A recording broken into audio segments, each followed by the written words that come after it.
anatuleta katika picha ile, anahuisha imani yako, anahuisha imani yangu, anahuisha upako wako, anahuisha upako wangu, anamfanya Roho Mungu aweze kuwa hai zaidi, kutenda kwa upya zaidi katika moyo na maisha yangu kwa ajili ya utukufu wake. Jikabidhi mbele za Bwana, anza kuomba, mwambie Mungu wa mbinguni, mtumishi wako Bwana mtumie, fanye kuwa sababu Bwana ya kusudi lako Bwana kudhihirika katika maisha yangu. Anza kumwombea.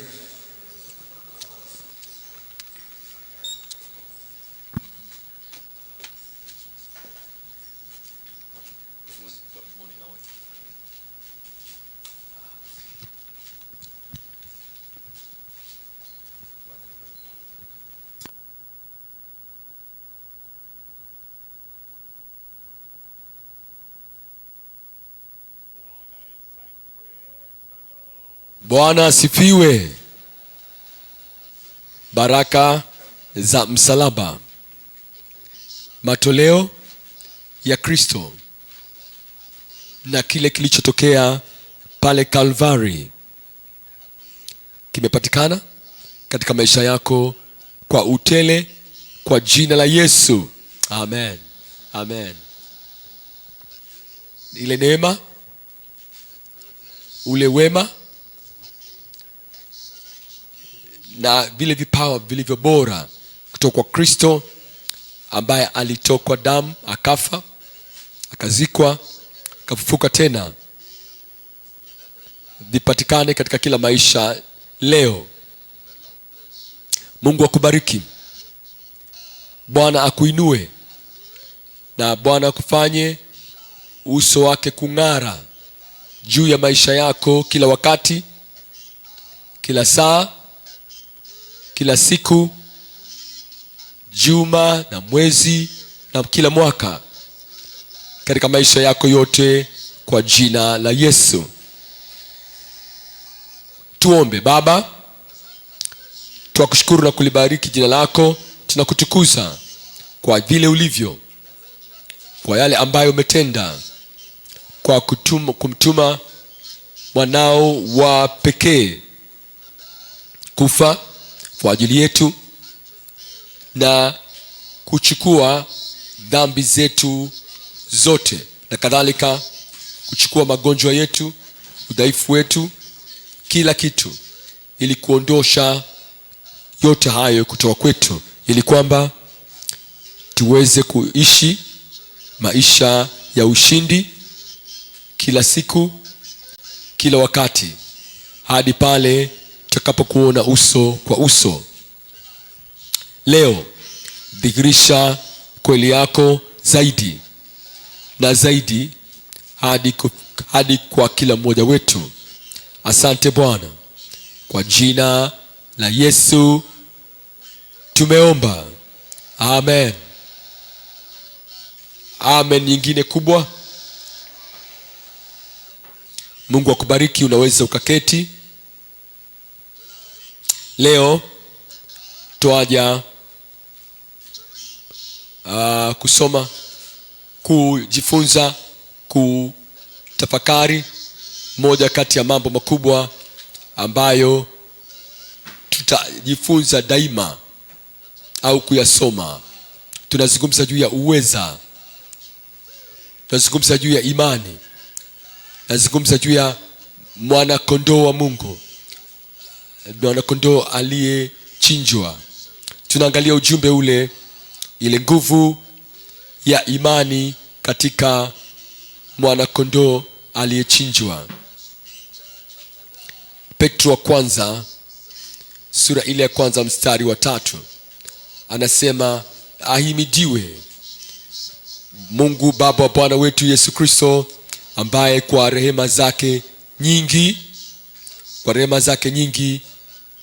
kwa upendo wake mwingi, kwa neema yake nyingi, unaweza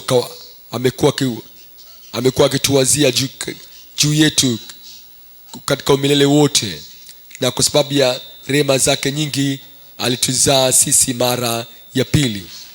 Kwa rehema tukazaliwa mara ya pili, kwa rehema tumezaliwa upya, kwa rehema tumezaliwa kutoka juu mbinguni. Umezaliwa mara ya pili ili tupate tumaini lenye uzima kwa kufuka kwake Yesu Kristo katika wafu. Mstari wa 4, tupate na urithi usioharibika, usio na uchafu, usionyauka, uliotunzwa mbinguni kwa ajili yetu, kwa ajili yenu. Mstari wa 5, nanyi mnalindwa na nguvu za Mungu.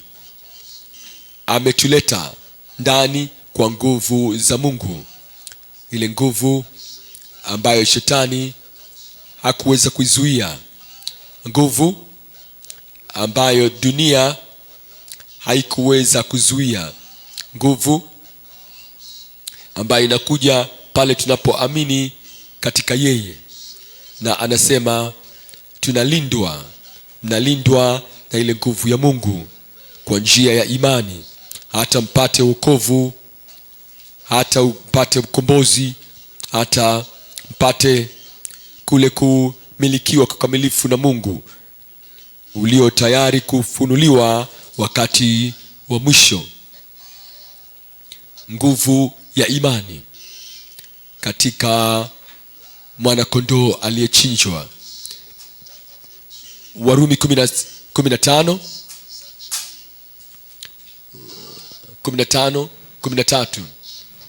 Sasa Mungu wa tumaini awajaze ninyi furaha yote na amani katika kuamini. Unapoamini, unayo imani katika Mungu, katika kile ambacho amekitenda, kile ambacho amekitoa. Alafu anasema sasa tunalo tumaini na tunayo furaha yote na amani katika kuamini, mpate kuzidi sana kuwa na tumaini katika nguvu za Roho Mtakatifu.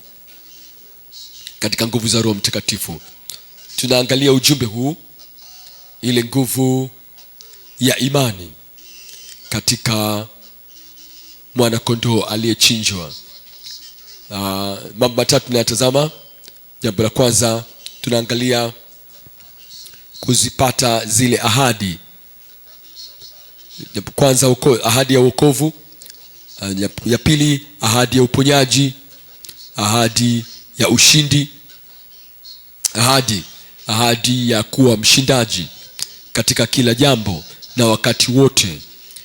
Kupata ahadi za Mungu kupitia utii wa imani, katika mwana kondoo aliyechinjwa. Kipengele cha pili kitakuwa ni kushinda vizuizi na kuchanganyikiwa kwa imani. Kuna vizuizi vya imani. Wana wa Israeli walipata kukutana na vizuizi kule nyikani, na hata katika Agano Jipya kuna watu ambao waliruhusu vile vizuizi vya imani viweze kuwashinda, kuwazamisha katika kutokuamini. Na kwa sababu ya hilo, kwa sababu ya huko kutokuamini ambako kuliwazamisha, na vile vizuizi vya imani ambavyo viliwakwamisha, hawakuweza kufika kupata yale bora ambayo Mungu ametoa kwa ajili yao. Lakini iko njia, kama ambavyo tunaye Kristo akidhihirisha zaidi na zaidi, akidhihirisha zaidi kwetu sisi, ili kwamba sisi tuweze kushinda kule kuchanganyikiwa na vizuizi vya imani katika nchi iliyo kame. Na vile vizuizi vinatuingiza katika nchi iliyo kame. Kama vile vizuizi havishindwi, vile vizuizi vinatutupa tena katika nchi iliyo kame.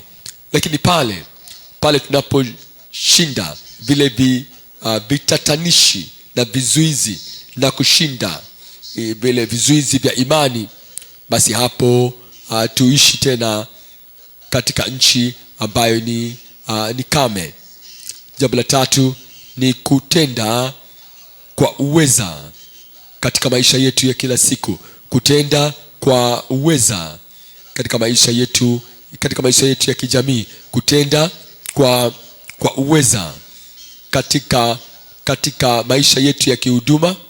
Kutenda kwa uweza kama vyombo vilivyokasimiwa kwa imani katika bwana harusi, Yesu. Yeye ni Bwana wetu, ni Mwokozi wetu na ni bwana harusi wetu. Katika yeye tuna imani, na yeye anatupatia kila kitu, anafanya kila kitu kiweze kupatikanika, na yeye ameweka kwamba kwa imani katika yeye tuweze kuwa na kila kitu ambacho tunahitaji, na kila ambacho tunamwomba, na kila ambacho tuna shauku nacho kiroho, kimwili, kihisia, na kila kitu tunaweza kuwa navyo kama vilivyoweza kutolewa kwa imani katika bwana harusi Yesu. Jambo la kwanza tuangalia kuzipata zile ahadi kupitia katika utii wa imani katika mwanakondoo aliyechinjwa. Mwanakondoo ambaye alikufa kwa ajili yetu, mwanakondoo ambaye alimwaga damu yake. Ilitokea takriban mwaka 33 AD pale Yerusalemu. Akasulubiwa pale msalabani, akamwaga damu mpaka akafa. Lakini imani watu wa Mungu walikuwa nayo ile imani, walikuwa nayo hata kabla ya wakati ule. Mwanakondoo wa Mungu ambaye alichukua dhambi zetu zote. Hakuwa tu kwamba amedhihirishwa katika Yohana sura ya kwanza mstari 29 pekee na 36, bali hata nyuma zaidi katika wakati wa Ibrahim. Bwana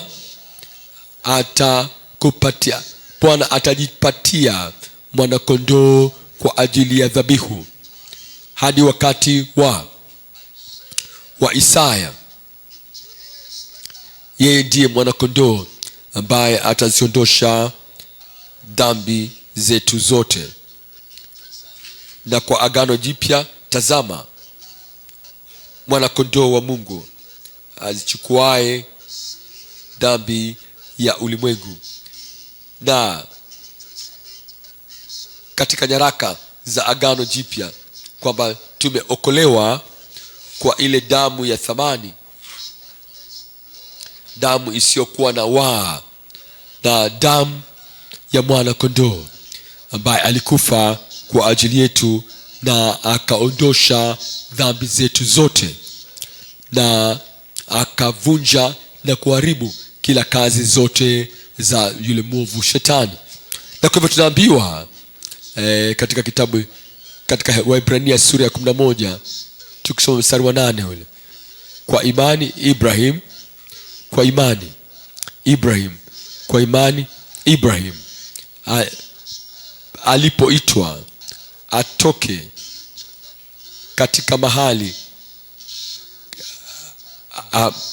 ambapo aende mahali pale atakapopata kuwa urithi, akatii.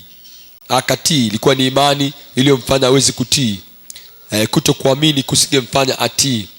Wakati Mungu alipomwita na alikuwa aende kumpatia ule urithi,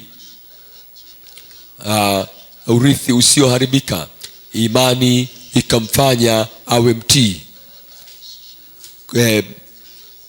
Katika maisha yetu imani kadhalika inatufanya kuwa watii. Amen. Kutokuamini kunawafanya watu wawe waasi, wakaidi. Kutokuwa na uaminifu kunawafanya watu wasiwe watii. Lakini tunapokuwa na imani katika Mungu, tunapokuwa katika imani katika neno lake, ndio na kama Ibrahim tunatii, na Ibrahim alitii, akatoka asijue aendako. Hiyo inatuonyesha jinsi ya kuweza kupata zile ahadi. Alizipata zile ahadi. Alipata ile ahadi ya nchi, alipata ile ahadi ya wale wa mababa zake, kwa uzao wake, kwa kule kwenda katika nchi ile. Alizipata zile ahadi. Zile ahadi zote zilizofanywa na Mungu na Kristo, kwa sababu tunaamini. Tunapoamini na kwa sababu tunaamini, basi tunaweza kuwa nayo imani na kutii. Mstari wa 33 11 wa Ibrania 33 anasema, ambao kwa imani waweza kuona walishinda milki za wafalme. Amekuwa akizungumza yote kutoka sura ya 11 mstari wa kwanza mpaka kufikia kwa Ibrahim, Nuhu, Sara, Isaka, Yakobo, Daudi na Gideoni na Yefta na hao wengine wote. Hao wote kwa njia ya imani waliweza kushinda falme, wakatenda haki, walipata ahadi. Ahadi zote walizozipewa wao walizipata kwa imani. Na ahadi ambazo tumezipewa sisi nasi kadhalika tunazipata kwa imani. Wakavifunga vinywa vya simba. Wakalifunga vinywa vya simba. Warumi 4:19. Warumi 4:19. Yeye asiyekuwa dhaifu kwa imani yake ilikuwa na nguvu katika Mungu. Sababu Mungu hawezi kushindwa. Sababu kile ambacho Mungu amekisema, kile Mungu ambacho amekiahidi, yeye anakitimiza. Na yeye imani yake si katika mwanadamu, imani yake katika Mungu. Yeye asiyekuwa dhaifu wa imani hakufikiri hali ya mwili wake uliokuwa umekwisha kufa. Imani haifikiri kitu chochote tunachokihisi katika miili yetu. Imani haitafakari chochote kile hapa katika dunia ya mwili, bali lakini tunaambiwa akiwa amekwisha kupata umri wa miaka 100 na hali ya kufa ya tumbo lake Sara. Mstari wa 20 anasema hakusita akiona ahadi ya Mungu kwa kutokuamini. Hakusita. Kuna ahadi zingine ambazo zinaonekana ziko juu sana, zinaonekana kubwa sana, ya kwamba hata watu watasema inaonekana hii ahadi haisadikiki, hii haidirikiki. Lakini tunaambiwa ya kwamba yeye hakusita kama mtu mlevi, kwa sababu ya zile ahadi ambazo Mungu alikuwa amezitoa. Kuna wakati ambapo tunapozisoma baadhi ya ahadi za Mungu ni kubwa mno, za thamani sana, na ni kama vile haziaminiki. Na kuna watu wengi ambao wana sita katika zile ahadi za Mungu. Anasema nitakupatieni moyo mpya na kuondoa moyo wa kijiwe toka katika mwili wenu. Wengine wanatia shaka katika hilo. Anasema nitawapatieni moyo ambao kwa huo hamtaondoka kutoka kwangu. Kuna watu ambao wanayumba katika hilo, na kwao ni kubwa mno hiyo ahadi isiyoweza kuaminika, ya kwamba lakini kwa uweza wake wa kimungu ametupatia ile asili ya Kristo. ni ahadi kubwa mno. Wengine wana sita. Kwa hiyo kwa hawa ndugu zetu wa thamani wa zamani, imani waliokuwa nayo, hawakusita katika zile ahadi za Mungu kwa kutokuamini, bali alitiwa nguvu kwa imani, akimtukuza Mungu. Mstari wa 21, huku akijua hakika, hiyo ni imani ya kwamba umeshawishika kabisa ya kwamba Mungu hawezi kushindwa. Umeshawishika kikamilifu ya kwamba Mungu yeye hasahau zile ahadi zote ambazo amezitoa, kwa kuwa alikuwa na ufahamu wa yale yaliyopita, alikuwa na ufahamu wa yaliyopo, na ufahamu wa yale yajayo. Alikujua wewe kabla hujazaliwa, alikujua ulipozaliwa mara ya pili, na amekupatia wewe ahadi, na wewe sasa umesawishika kamilifu ya kwamba kile ambacho yeye Mungu ameahidi, yeye aliweza kadhalika kukitenda. Lolote ambalo ameahidi, wokovu wa thamani, utakaso mkamilifu, uponyaji kamili, matoleo tele, kila kitu yeye ameahidi. Yeye kadhalika anaweza kutenda. Tunaambiwa katika kitabu cha Warumi sura ya 16, Warumi 16, tuanzie mstari wa 25. 16 mstari wa 25 anasema hivi: sasa na atukuzwe yeye awezaye kuwafanya imara sawasawa na injili yangu, na kwa kuhubiriwa kwake Yesu Kristo, sawasawa na ufunuo wa ile siri iliyositirika tangu zamani za milele.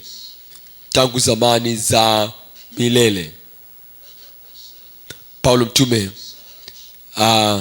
alipokea aina ya mafunuo, alipokea ile tafsiri sahihi ya Agano la Kale, na kadhalika aliweza kupokea mafunuo ya kina ambayo hayakuwepo katika Agano la Kale, lakini sasa alipata kupata ule ukweli usiochunguzika wa injili ya Kristo kwa msingi wa imani, kwa msingi wa utii. Angalia mstari wa 26, mstari wa 16, Rumi 26 anasema: ikadhihirishwa wakati huu kwa maandiko ya manabii kulingana na zile ahadi, kama alivyoamuru Mungu wa milele, ili waitii imani. Kajulikana na mataifa yote kama alivyoamuru Mungu wa milele, ili waitii imani. Ile injili kwa ajili ya utii wa imani. Zile habari njema ziko kwa ajili ya utii wa imani. Habari njema ziko kwa ajili ya utii wa imani. Kila ahadi za injili ni kwa ajili ya utii wetu wa imani. Tunaambiwa katika waraka kwa Waebrania sura ya 11 mstari wa 5, Waebrania 11:5, kwa imani Henoko alihamishwa kuanzia wakati wa mageuzi hadi wakati wa kuhamishwa. Kila kitu ni kwa imani. Kuanzia wakati wa wokovu wetu hadi wakati wa kuvikwa taji, wakati wa kutimilizwa kwa mambo yote, hayo yote ni kwa imani. Ndio siku imekuwa imepotea wakati ambapo imani haiko katika utendaji.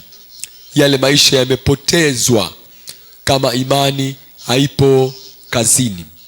Haipo kazini, ndiyo. Kila kitendo, kila kazi, kila kazi, kila tendo limepotea, halina kazi kama imani haipo kazini katika kitendo kile.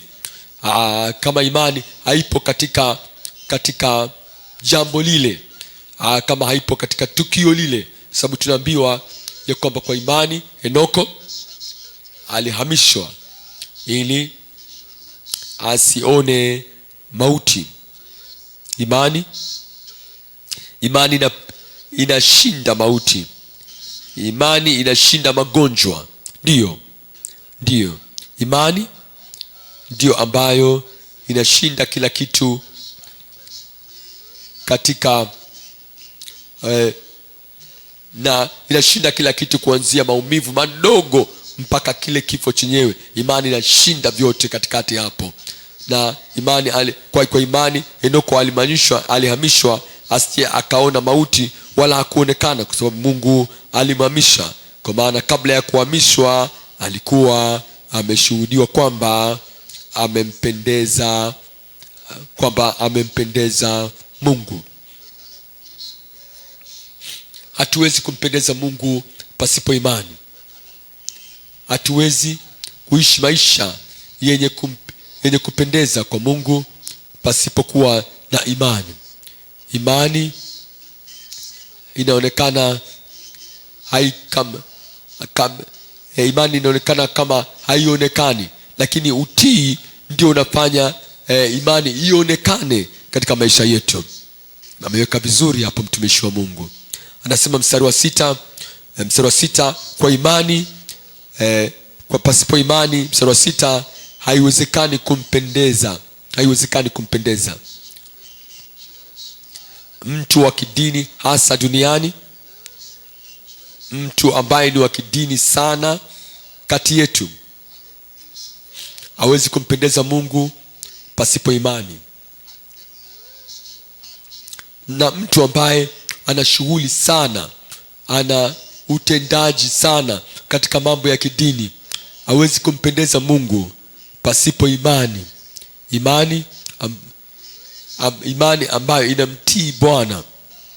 Nasema bali pasipo imani haiwezekani kumpendeza, kwa maana mtu huyo amwendeaye Mungu lazima aamini.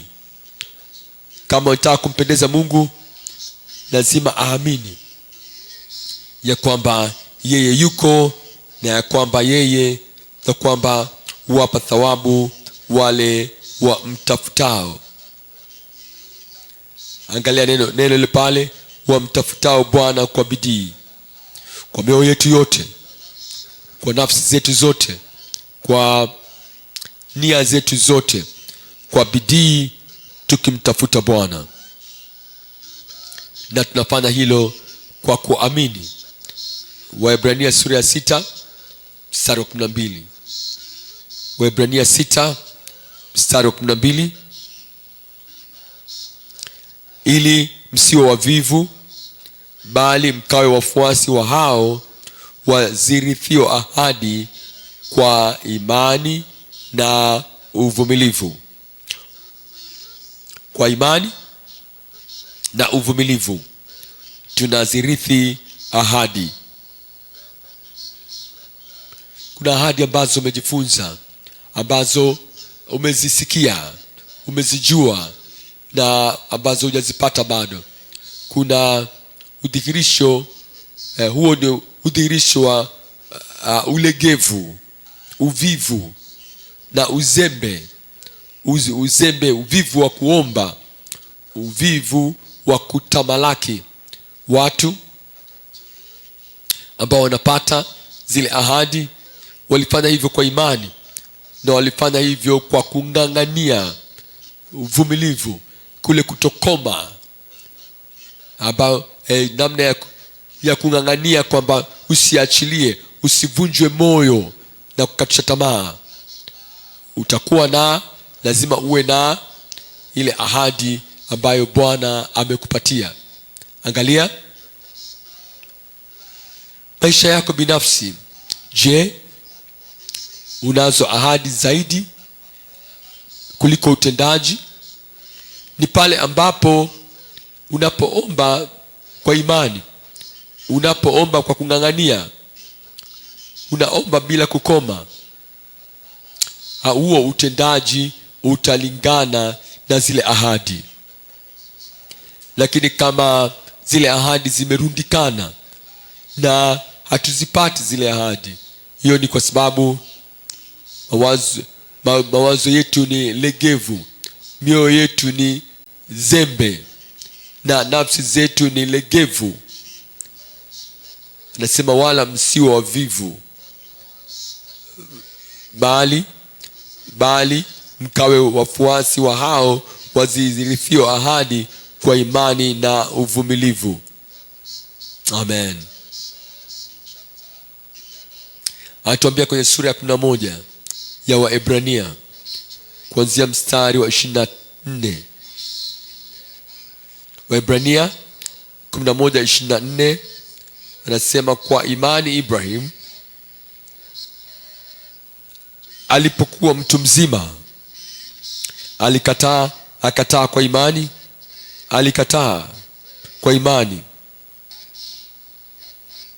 na akaacha kitu dunia inachokihesabu kuwa cha thamani, kile ambacho hakuna anayeweza kufikiri kwamba ni cha kukataa, ni cha kukitupilia mbali. Lakini kwa imani Musa alipokuja kuwa mtu mzima akakataa kuitwa mwana wa Farao. Alikataa ule utemi kwa sababu ya imani. Alikataa ukubwa katika Misri, ufalme, kwa imani. Alikataa ule uwezekano wa kuwa mfalme, kuwa Farao, kuwa mtawala katika Misri, kwa imani. Lolote ambalo dunia linawapatia, wala watu ambao ni wa imani hawatafikiria mara mbili kulikubali jambo ambalo dunia inalitoa. Huo sio udhihirisho wa imani katika Mungu. Hatukubali kile ambacho dunia inakitoa. Lakini kwa imani Musa akakataa vitu vya kidunia, akavikataa, akatupilia mbali.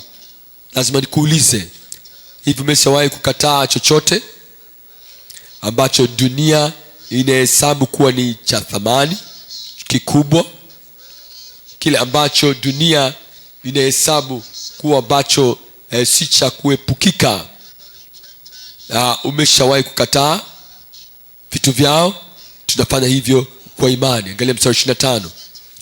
Mstari 25, akaona ni afadhali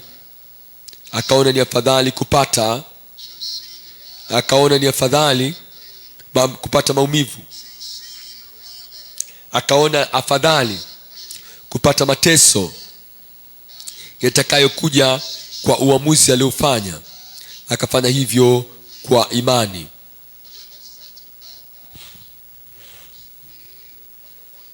Umeshawahi kufikiri juu ya hilo? Upande huu kuna maumivu na upande huu kuna starehe. Unachagua nini?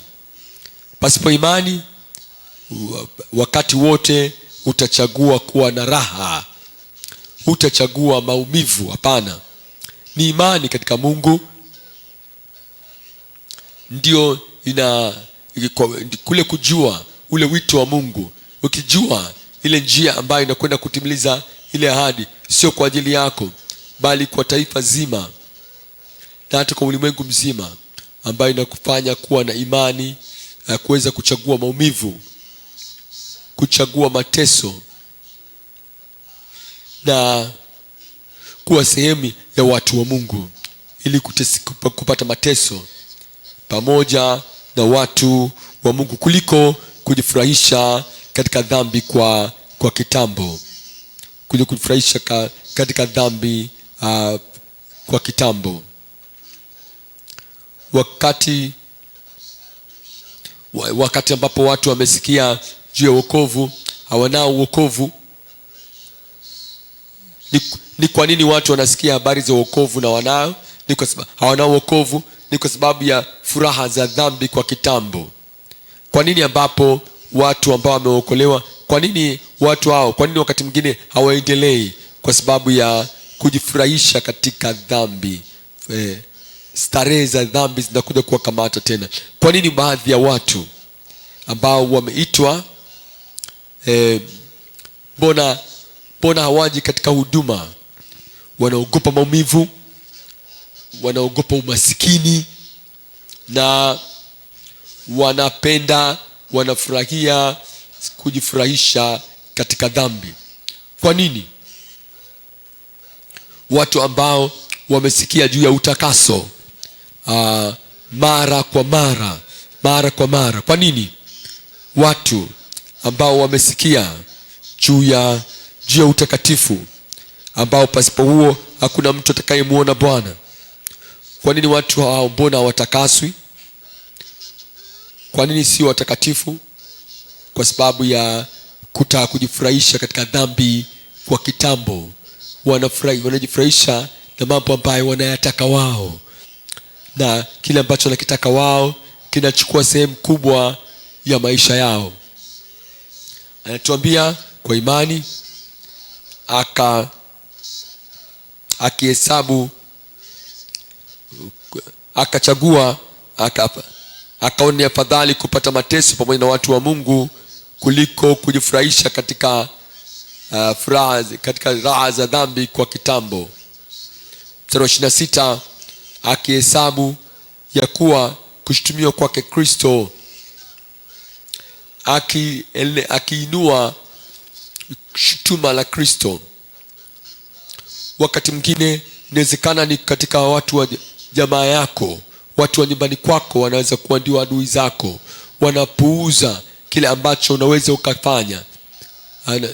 Hebu angalia huyu binamu yetu, hebu muangalie huyu kaka yetu, hebu muone huyu dada yetu huyu. Muoneni, amechagua kuweka kila kitu kando ili aweze kumtumikia Bwana katika kweli na roho. Na hilo linawavunja watu moyo, kwa sababu ndugu zao wamewapuuza.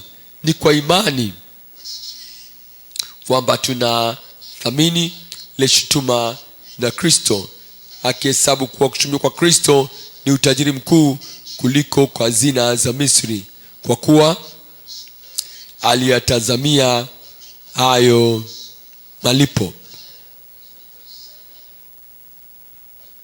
27,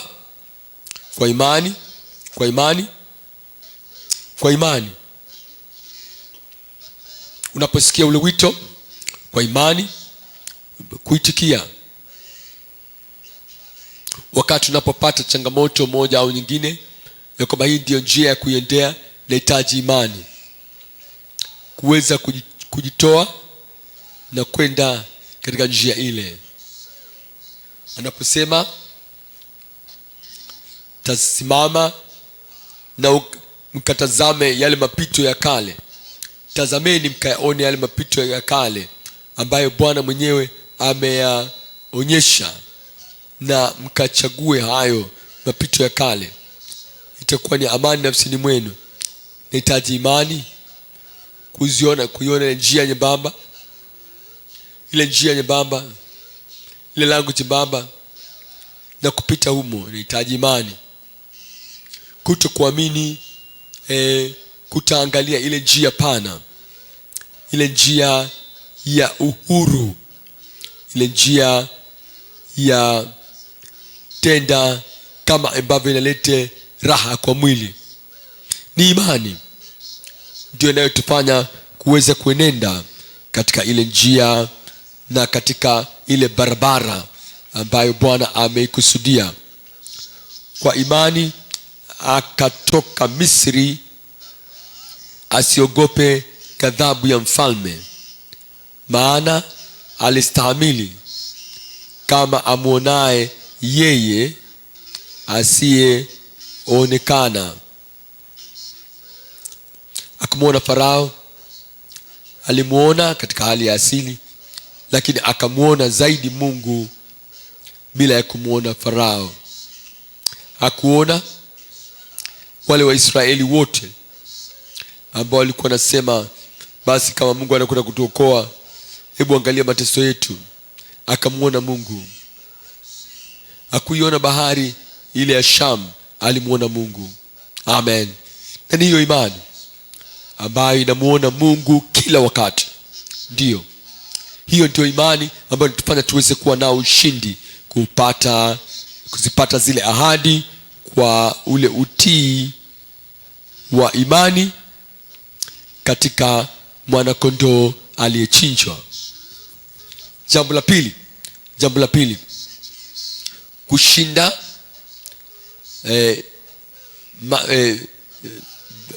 matatizo na vikwazo vya imani katika nchi iliyo kame. Wana wa Israeli walikombolewa kutoka katika nchi ya Misri, lakini ilikuwa sasa wapite ile nyikani, jangwani, ili waweze kufika katika nchi ya ahadi. Wengi wao kwa maelfu yao hawakuweza kupita katika ile nchi jangwa hadi kufika katika ile nchi ya ahadi. Unajua kwa nini? Vile vizuizi vya imani, kutokuamini katika mioyo yao, ndiko kuliko wazuia wasiweze kufika katika ile nchi ya ahadi. Tuambiwa katika Yohana 20, tende pamoja. Yohana 20, mtumishi anakwenda katika vina vya maisha ya kiroho. Tembea naye vizuri. 20:24, kwenda taratibu sana tuweze kukamata hili. Yohana 20:24. Walakini mmoja wa wale thenashara, Tomaso aitwaye Pacha, hakuwako pamoja nao. Unaweza ukawajua watu wasiokuwa na kuzingatia katika ushirika. Utawajua watu ambao hawana kule kujitoa kwa lile kutaniko la watu wa imani, hawazingatii. Yeye hakuwa na kule kujitoa. Kila mtu alikuwepo isipokuwa yeye Tomaso. Mstari 25, hakuzingatia mkutano uliokuwepo. Basi wanafunzi wengine wakamwambia Tomaso, tumemwona Bwana. Wakamwambia tumemwona Bwana. Akamwambia, mimi nisipoziona mikononi mwake kovu za misumari, mimi nisipoziona mikononi mwake kovu za misumari, na kutia kidole changu katika mahali pa msumari, na amini nacho kigusa kuliko nilichokisikia. Yeye alisema mwana wa Adam atasalitiwa na kuuawa, na siku ya 3 atafufuka tena.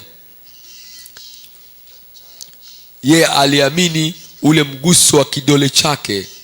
Yeye aliamini zile hisia zake 5, ile hisia ya kuona, ile au ya ladha au ya mguso, hisia ya kusikia na ya kuhisi. Aliziamini hizo hisia zaidi kuliko ile ahadi ya Bwana. Anasema, mimi nisipoziona mikononi mwake kovu za misumari, takuona, alafu na kutia kidole changu katika mahali pa misumari, na kutia mkono wangu katika ubavu wake, mimi sisadiki hata kidogo.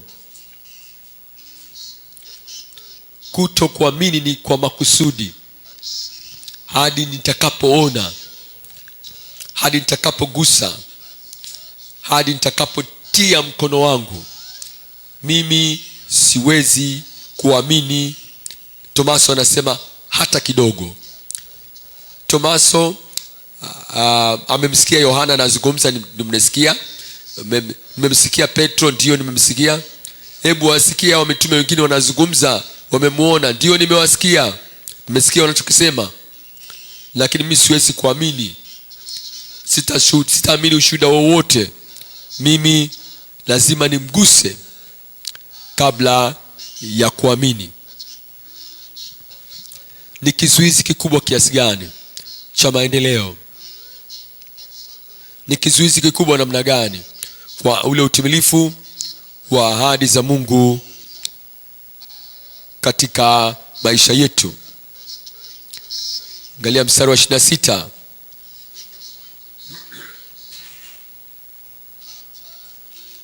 Basi baada ya siku 8 wanafunzi wake walikuwa ndani tena, na Tomaso sasa pamoja nao. Akaja Yesu na milango imefungwa, kwa sababu sasa alikuwa nao mwili ulio wa ufufuo. Akasimama katikati akasema, amani iwe kwenu. Mstari 27. Kisha akamwambia Tomaso. Hakuna aliyempatia taarifa, anajua yote. Jua maisha yetu, jua imani yetu, jua shaka zetu, anajua matendo yetu, vitendo vyetu. Akamwambia Tomaso, lete hapa kidole chako, utazame mikono yangu, ulete na mkono wako, utie ubavuni mwangu, utie ubavuni mwangu. Wala usiyeamini, bali aaminie. Kutaka kuona kabla hujaamini, hicho ni kizuizi cha ambacho kinatuzuia tusiweze kupata kila kitu ambacho tunahitaji kukipata. Kule kutaka kugusa, mimi siuhisi ule ugumu tena pale, sasa naamini. Hicho ni kizuizi. Kule kutatizwa, kutatiza ndicho kizuizi ambacho kinatufanya tuweze kubaki tusioamini na kubaki katika nchi ya ukame. Mstari wa 28.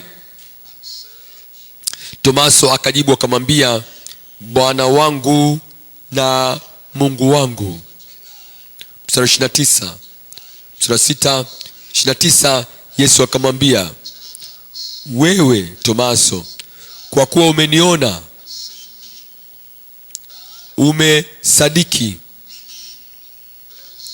Waheri wale wasioona wakasadiki. Heri wale wasio ambao hawajaona katika hali ya kiasilia, hawajaona katika hali ya kimwili, au wameshinda kule kutatiza na kile vile vizuizi vya imani. Anatuambia katika Waebrania sura ya 3. Waebrania sura ya 3. Waebrania sura ya 3. Waebrania sura ya 3 mstari wa 12. Anasema, angalieni ndugu zangu, kaka dada, wale ambao mmekwisha kupokea wokovu na mabadiliko. Angalieni ndugu zangu, usiwe katika mmoja wenu moyo mbovu wa kutokuamini. Kutokuamini kunatokana na moyo mwovu. Ndio, moyo mbaya unazaa kutokuamini. Moyo mwovu, ule moyo wa nyakati za kale. Mimi siamini mpaka nimeona. Mimi sitaamini isipokuwa nimegusa. Anasema, angalieni kaka dada, isije ikawa mmoja wenu moyo mbovu wa kutokuamini na kujitenga na Mungu aliye hai. Imani inatuweka pamoja na Mungu ambaye yu hai daima, lakini kutokuamini, moyo mwovu, unatufanya kuweza kutokana na Mungu aliye hai. Mstari wa 13, lakini muonyane kila siku maadamu itwapo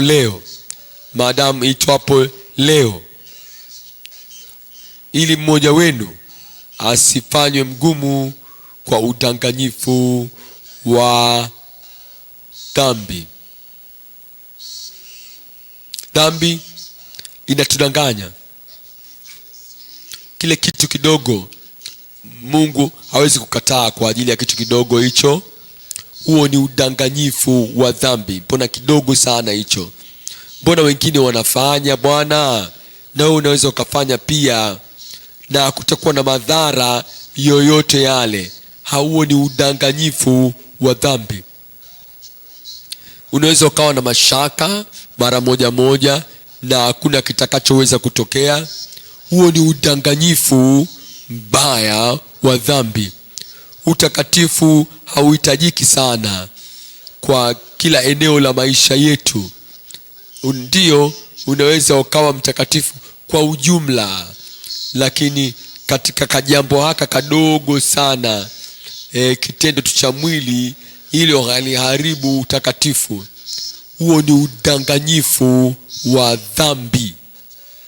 Lolote ambalo dhambi inatoa udhuru, lolote ambalo uovu wowote ambao unaupa udhuru, umedanganyika na umekuwa mgumu.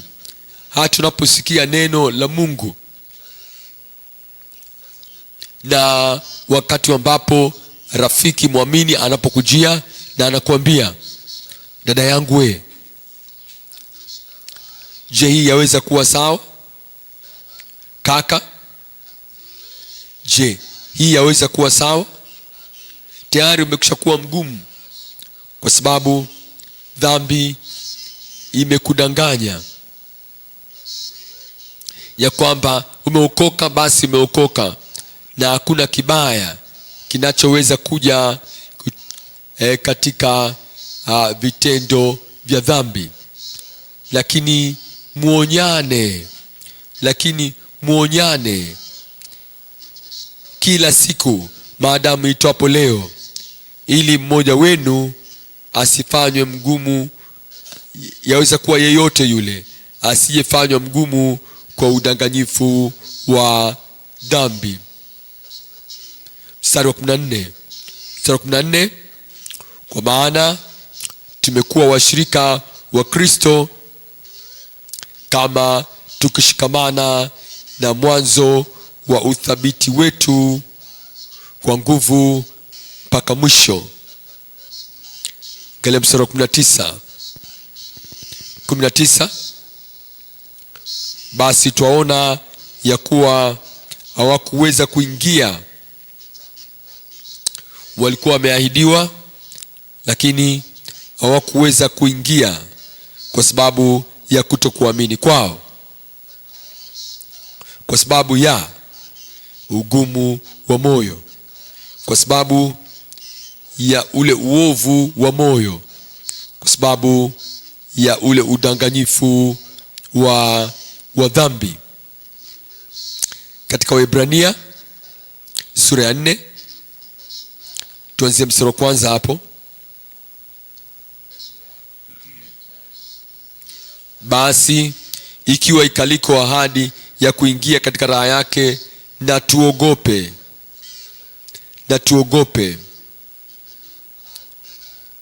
Ndugu katika Agano Jipya anasema basi na tuogope. Anasema mmoja wetu asije akaonekana amekosa kuingia katika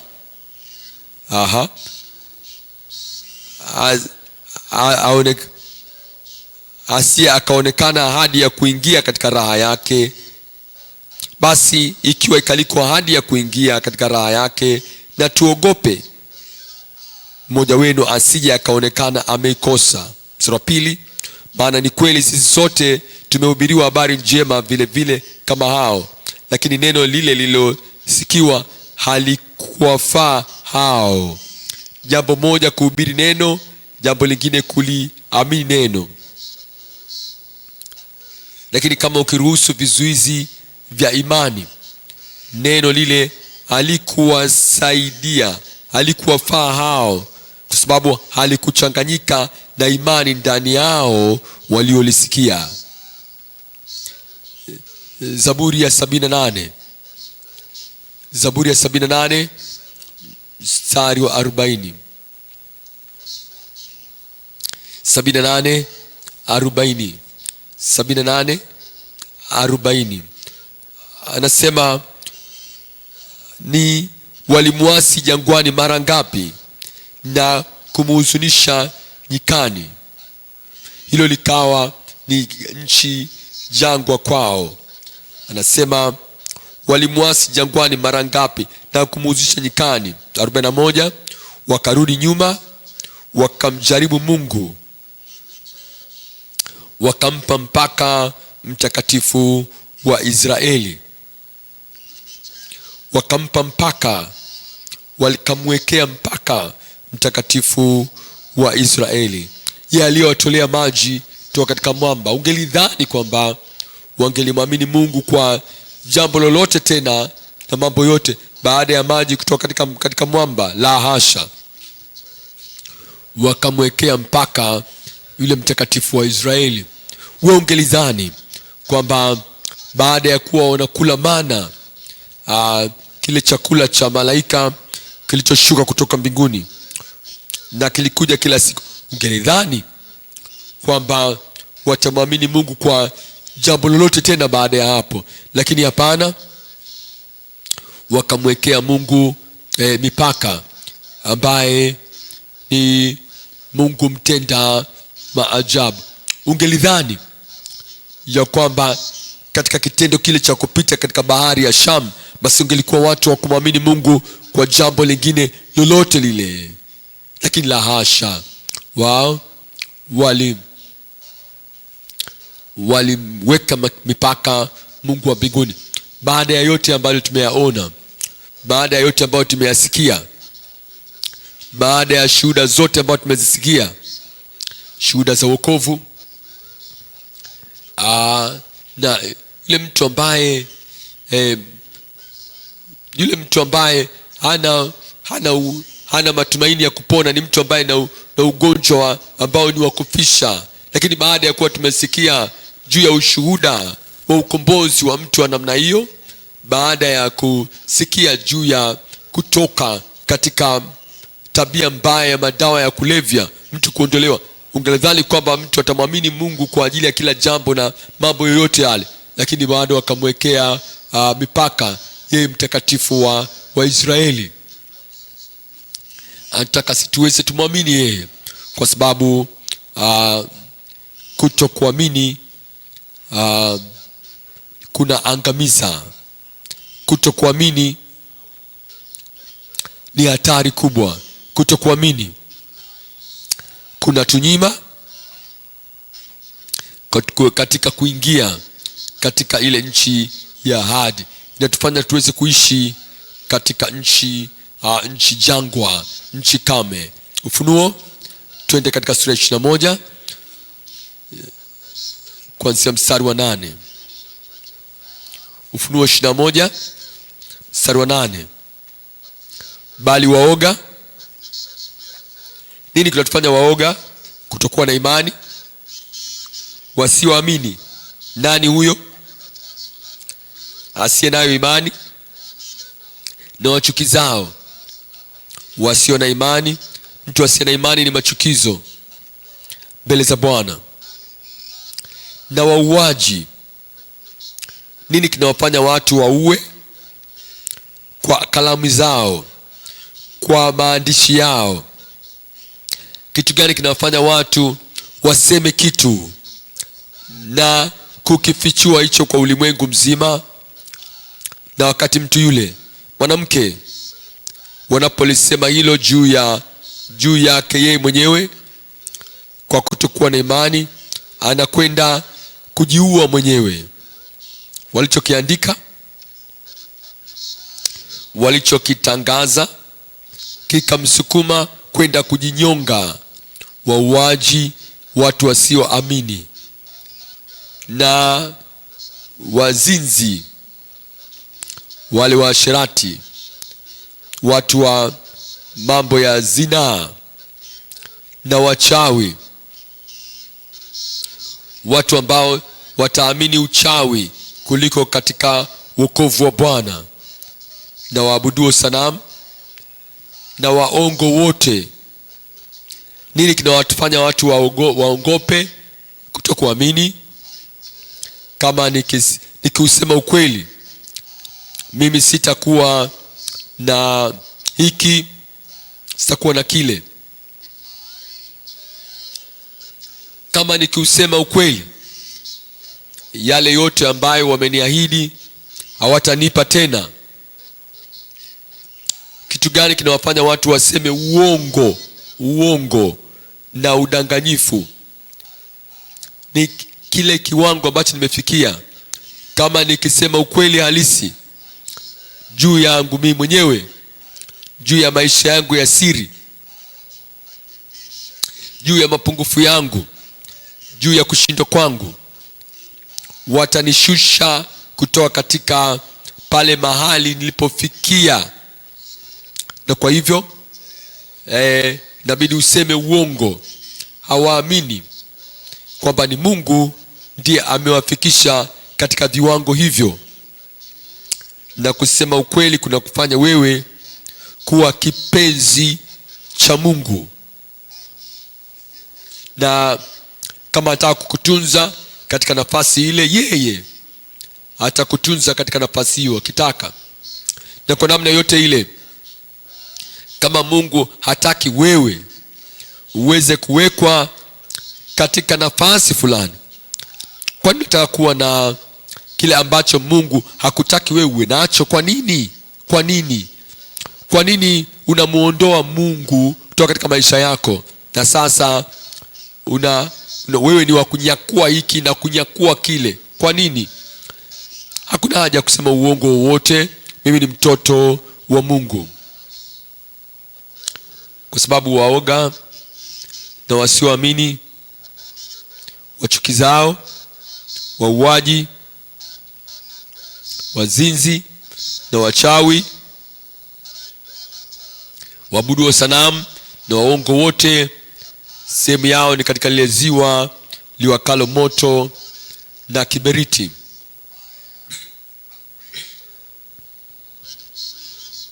Alafu nasema hii ndiyo mauti ya pili. Hii ndiyo mauti ya pili, mauti ya mwisho, kutengwa na Mungu milele.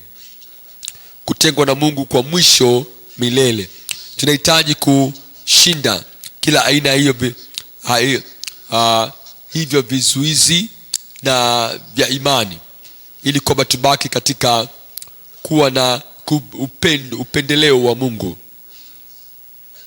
kuwa na upendeleo wa mbinguni.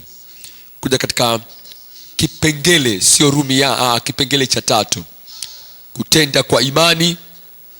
Hautendi kwa udhaifu.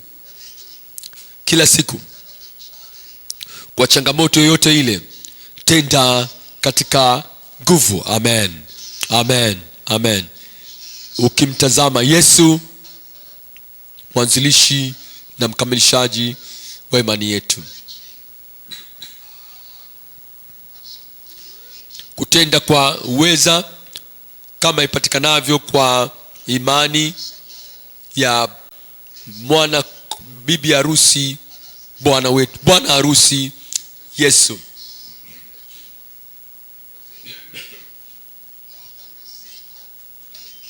Tunamwazia zaidi ya tunavyomwazia yeyote duniani.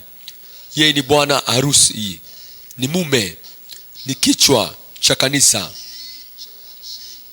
tunamwegama yeye kuliko tunavyoegamia yeyote duniani.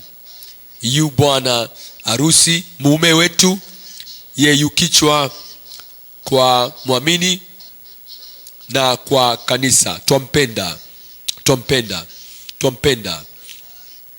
Ni bwana harusi, yeye ndiye kichwa, yeye ndiye mume, yeye ambaye unamfikiria zaidi, yeye ambaye wampenda zaidi, unawaza zaidi juu yako we mwenyewe kuliko unavyomfikiria Kristo.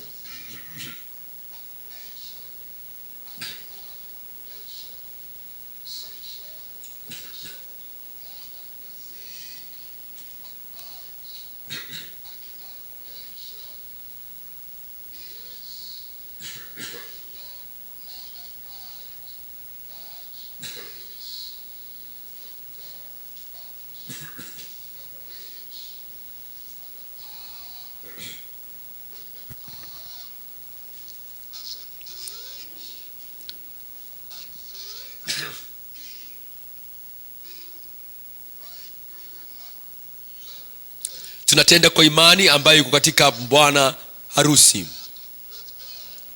Ni muhimu sana katika kutembea kwetu na Bwana, kusimama kwetu, uthabiti wetu, uimara wetu ndani ya Kristo ni kwa imani tuliokuwa nayo ndani yake. Kila roho iliyookolewa inapaswa kubaki imara, thabiti.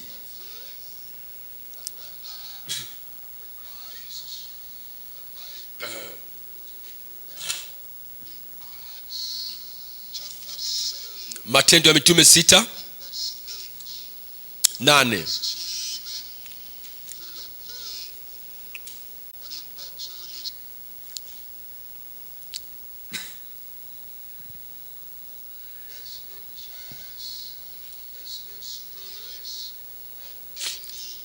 Na Stefano akijaa neema na uwezo, alikuwa amejaa. Moyo wako unakuwa umejaa imani. Hakuna nafasi ya chochote kingine.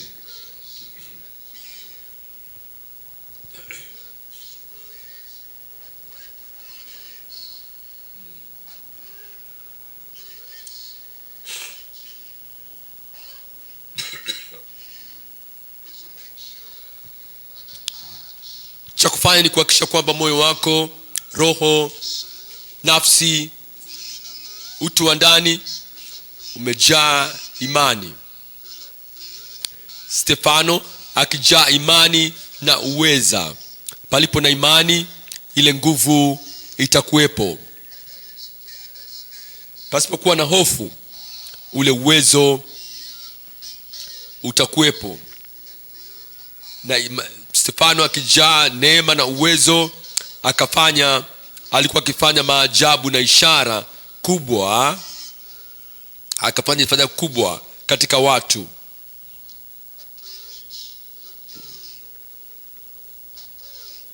Alitenda kila kitu kwa ile nguvu ya imani. Sura ya 15 ya Matendo hii, Matendo ya Mitume 15:9.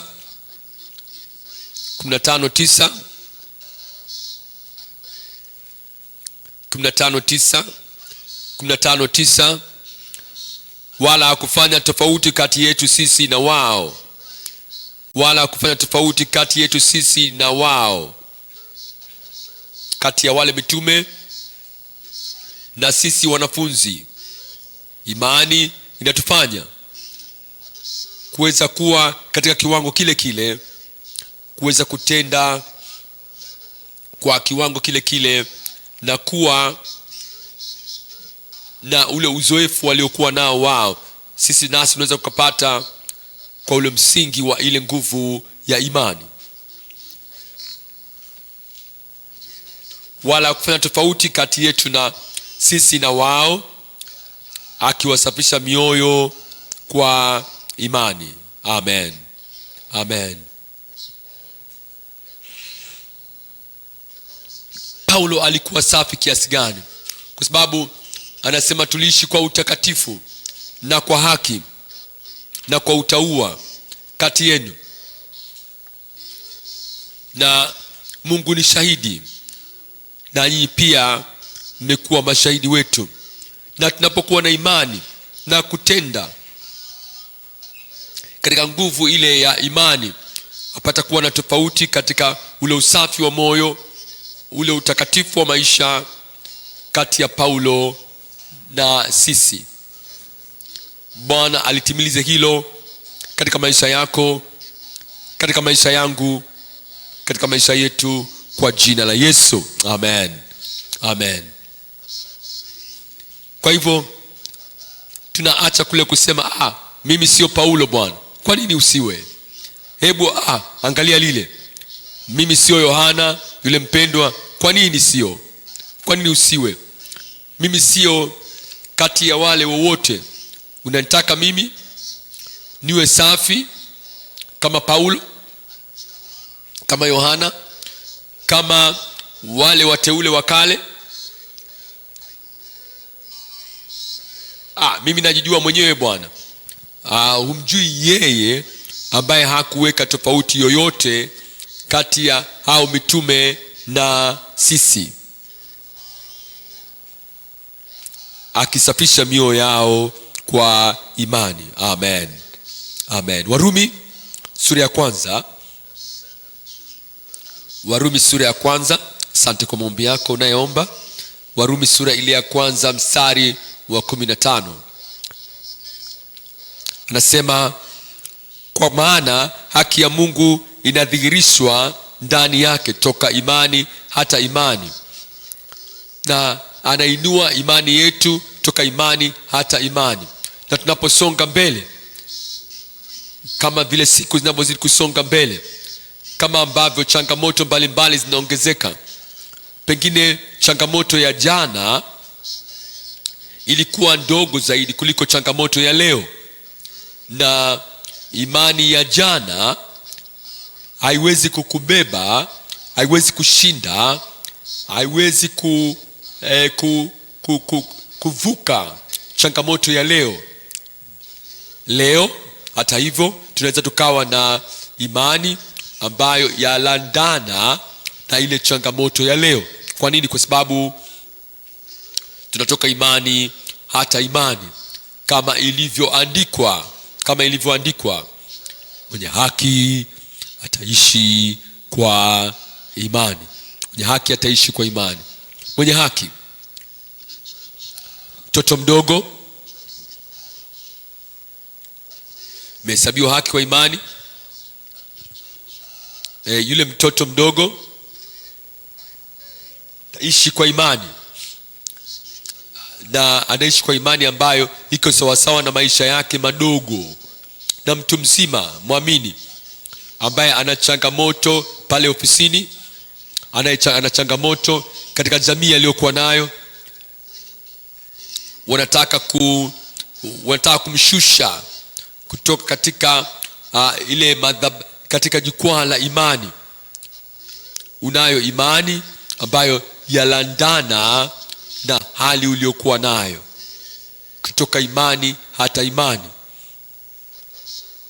Mitume, manabii, mwinjilisti, mchungaji, mwalimu, pengine una aina ya tofauti ya changamoto, lakini kila mmoja ana ile imani ambayo inalandana na wito wake, inalandana na huduma yake na maisha yake wakati ule. Mtu wa familia, wewe una changamoto kadha wa kadha, na utapenda ukae pengine nje kuliko uingie ndani nyumbani, kwa sababu ya najaribu kutumia muda zaidi huko nje kuliko unavyotumia muda pale nyumbani.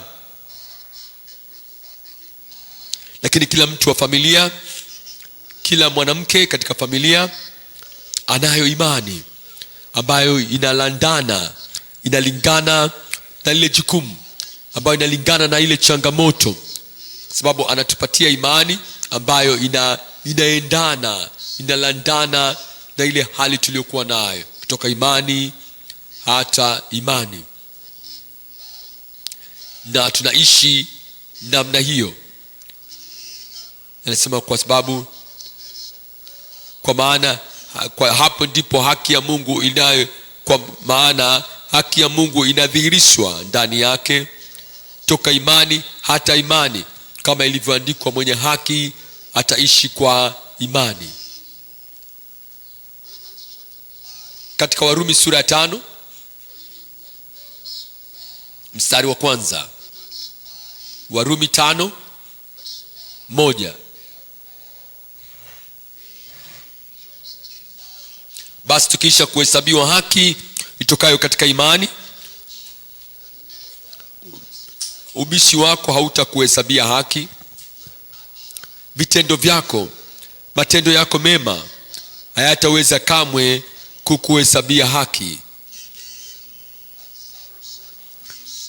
Na kutoa sababu 1000 kuishi namna ambavyo unaishi, hayo kamwe hayatakuhesabia haki. Ipo jambo moja tu mbele za Mungu ambalo linatuhesabia haki. Basi tukisha kuhesabiwa haki itokayo kwa imani, na tuwe na amani na Mungu kwa njia ya Bwana wetu Yesu Kristo. Mstari wa pili, ambaye kwa yeye tumepata kwa njia ya imani, tunayo njia ile, tunafikia ile neema yote tunayohitaji. Tuna uwezo wa kufikia yale matoleo yote ya kiroho tunayohitaji. Tunayo njia kwa njia ya imani kuifikia neema hii ambayo tunasimama ndani yake. Huyumbi unasimama, hutetereki unasimama, na tunafurahi na kufurahi na kufurahi na kufurahi katika tumaini la utukufu wa Mungu. Wala anasema na tumaini halitahayarishi, kwa maana pendo la Mungu limekwisha kumiminwa katika mioyo yetu. Mstari wa 5, na Roho Mtakatifu tuliyepewa sisi. Tunapata yote kwa imani, tunashinda kwa imani, na upendo wa Mungu umemiminwa ndani ya mioyo yetu, naye Roho Mtakatifu tuliyopewa sisi.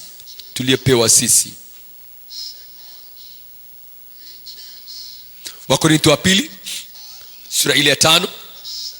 Wakorintho wa pili 5. Wakorintho wa pili sura ya 5 mstari wa 7. Anasema, maana tuenenda kwa imani, si kwa kuona. Unapoenenda kwa kuona, waona kitu gani? Unaona watu, unaona kununa kwao, unaona matusi yao, unaona dhihaka zao, unaona azma zao kukushusha, kukudondosha.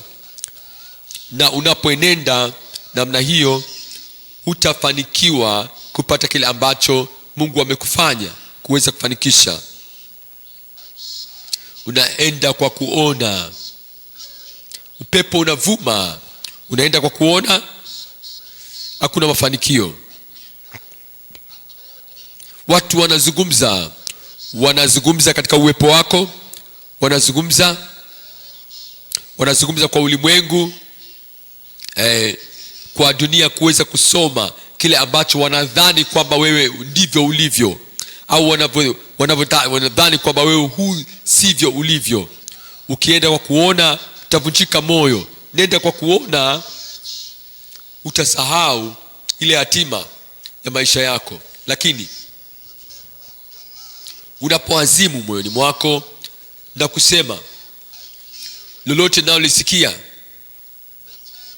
lolote naoliona, lolote ambao nalihisi, lolote ambalo ni namna ya kutatiza inayoweza kuja, mimi ninakataa namna yote ya kuona huko.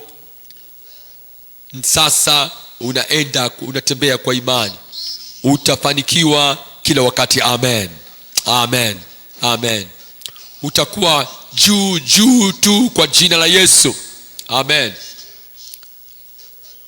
Wewe utathmini maisha yako kwa kile ambacho watu wanaona, kwa kile ambacho watu wanaonyesha, au watu wanachokisema. Ndio unaazimu,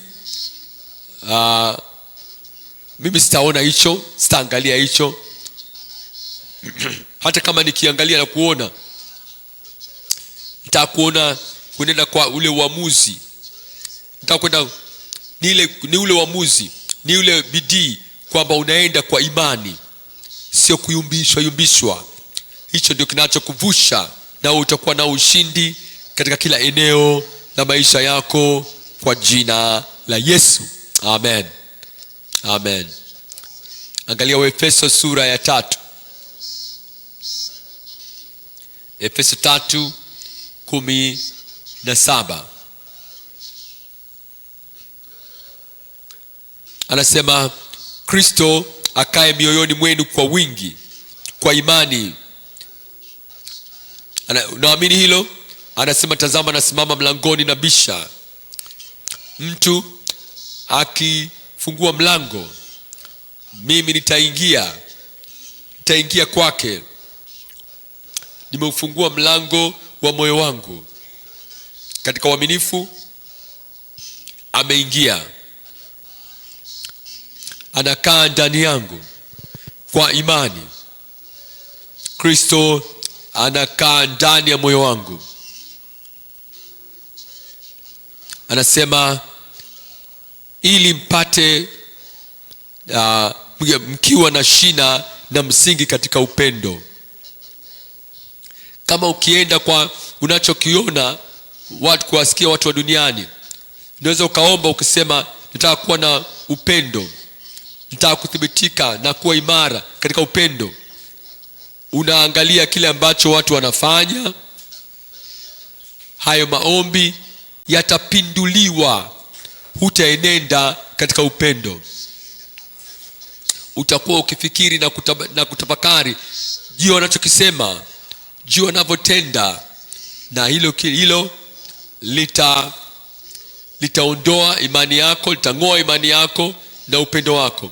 Lakini utakwenda kwa imani na ukataa kuona na kuhisi chochote kile ambacho mtu yeyote anakifanya, hapo umethibitika katika upendo.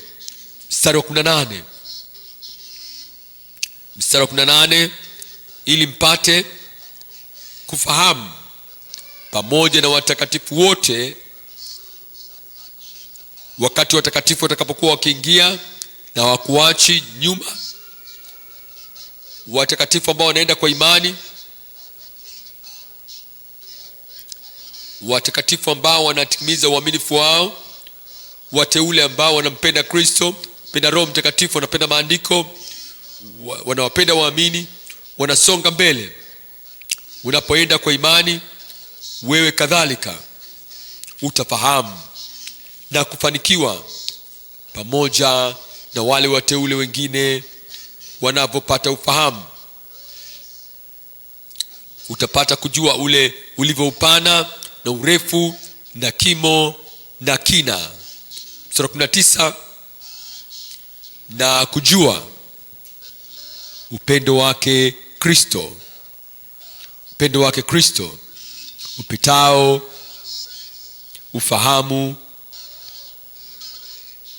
ufahamu wote. ili mpate kutimilika kwa utimilifu wote wa Mungu. Kama hilo ndio kusudio lako, ndio kupendezwa kwako, utimilifu wa Mungu, kama hiyo ndio shauku yako, ule utimilifu wa Mungu, kama hilo ndio lengo lako, unataka kujazwa na ule utimilifu wote wa Mungu, kama ukitukuza ule utimilifu wa Mungu kuliko mambo yote ya raha za kimwili za kidunia, na ule utimilifu wa Mungu katika maisha yako ndio jambo la kwanza, basi unaacha kuangalia hayo mambo mengine yote, ili kwamba wewe uweze kujazwa na ule utimilifu wote wa Mungu. Mstari wa 20, basi sasa atukuzwe yeye awezaye. Mungu wako anaweza. Nasema Mungu wako anaweza. Basi kwake yeye awezaye kuyafanya mambo ya ajabu mno kuliko yote tuyaombayo na tuyawazayo,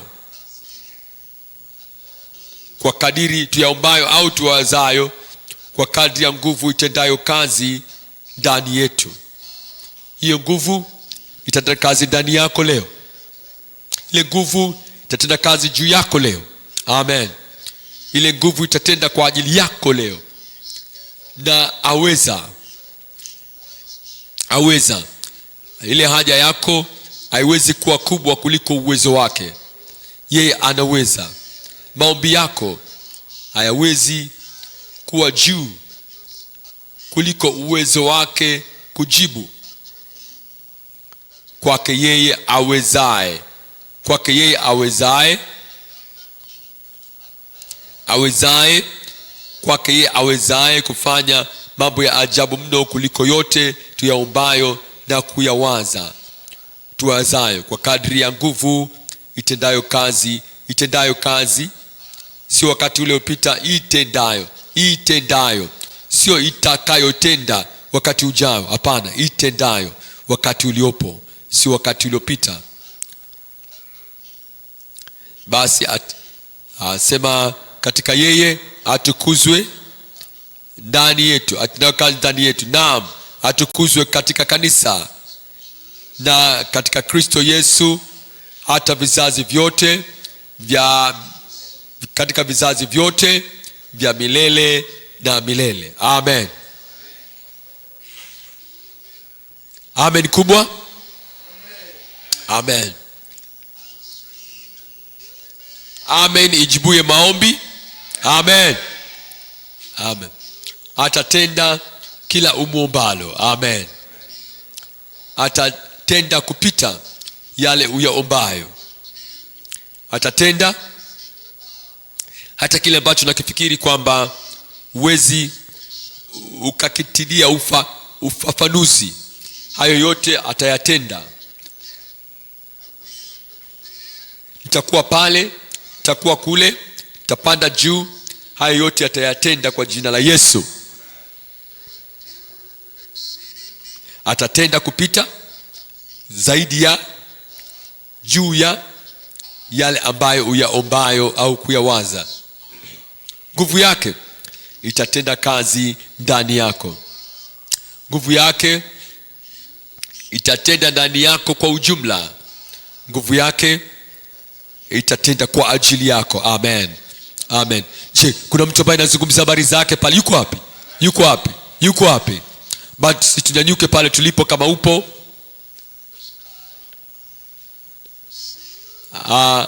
Wanasema mawingu ndio ukomo. Na wewe zaidi ya mawingu ndio kikomo chako. Fungua kinywa chako, mwite Bwana. Hebu na atende kile ambacho ameahidi kutenda. Aweza, atatenda, ameahidi kutenda. Fungua kinywa chako, sema na Bwana katika maombi sasa.